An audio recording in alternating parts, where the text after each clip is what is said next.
Prêt à apprendre Je dis l'histoire, que écoutez personne bien. ne peut contester le fait que je vais avancer à partir de cette seconde. Donc, nous constatons que les Africains sortent du continent africain à partir de moins 80 000.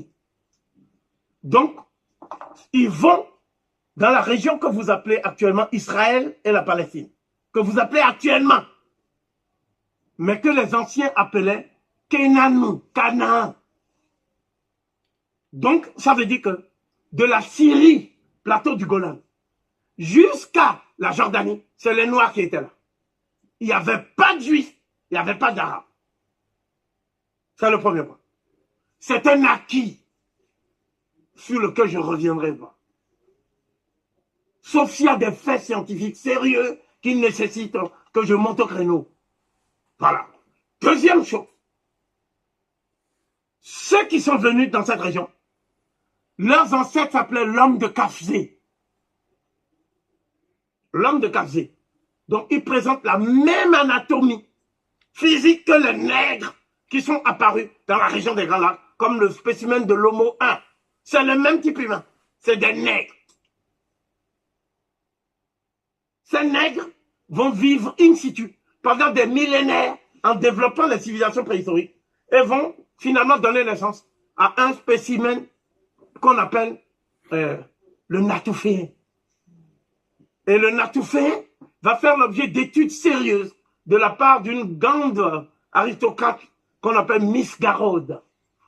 Et donc, les disciples de Miss Garrod, c'est tout un ensemble de chercheurs qui ont étudié les Africains qui sont venus dans cette région. Deuxièmement, des Africains sont partis vers la Chine et le Japon. Et ces Africains qui sont partis vers la Chine et le Japon, il y avait deux catégories. Il y avait d'abord des gens qui étaient grands, noirs et qui avaient les cheveux lisses. On appelle ça des cheveux symétriques.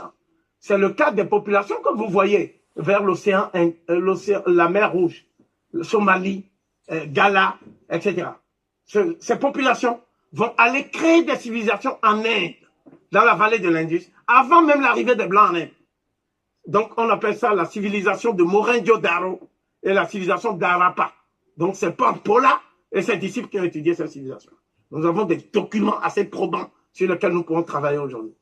Et il y a aussi des Noirs qui, allant maintenant dans les steppes de Mongolie et au-delà, vont maintenant subir une transformation morphologique. C'est-à-dire qu'ils seront plus petits, hein, et très souples, hein, avec des traits mongoloïdes. C'est-à-dire que c'est des noirs, tout noirs, mais ils sont chinois. Donc on les appelle les négritos. Les derniers descendants végètent dans les montagnes des Philippines. Donc ça veut dire quoi? Ça veut dire que ce sont des noirs qui sont venus bien sûr en Europe. On les appelle l'homme de Grimaldi. L'homme de Grimaldi a créé la première industrie d'Europe qu'on a appelée l'Aurignacien. Mais en fait, toutes les techniques sont africaines. Même la nourriture était africaine. Les dessins qu'on faisait, le sorcier dansant, tout ça, c'est africain. Ils ne montrent pas ça aux élèves français. Mais entre moins 40 000 ans, la date d'arrivée, donc c'est le dernier à être arrivé, puisque de l'autre côté, moins 80 000, l'Asie était déjà peuplée. 40 000 ans seulement plus tard, le noir arrive en Europe. Le noir arrive par le détroit de Gibraltar, qui était guéable à l'époque, n'est-ce pas? Et le noir va s'installer au sud de l'Europe, parce que le nord de l'Europe était une mer de glace, sea ice. On ne pouvait pas s'aventurer. Parce que nous étions à la période de la dernière glaciation de Würm, qui a duré 100 000 ans.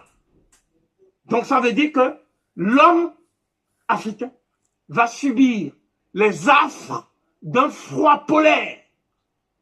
Ce froid qui était rédhibitoire. Et donc, cet homme africain va s'adapter tant que bien que mal. Il ne pouvait survivre que dans les grottes. Il était donc obligé d'être un troglodyte, quelqu'un qui vivait dans les grottes. Et même là, il va mettre le sacré, c'est-à-dire cette divinité, les forces cosmiques. Il va les mettre dans les grottes. Voilà pourquoi on a fermé la grotte de Chauvet pour pouvoir repeindre et montrer que c'est plutôt un chasseur d'ours qui était là.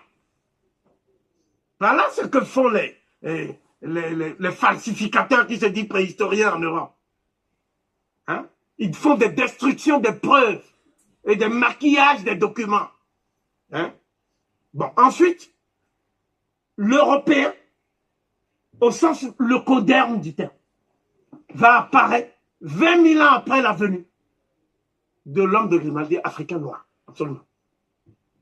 Et il est un mutant, c'est-à-dire un être qui a perdu sa mélanine originelle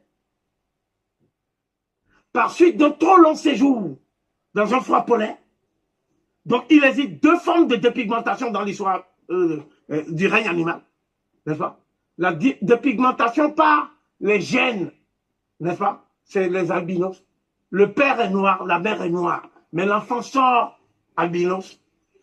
Et la dépigmentation par sélection naturelle dans le froid, qui est donc le codère.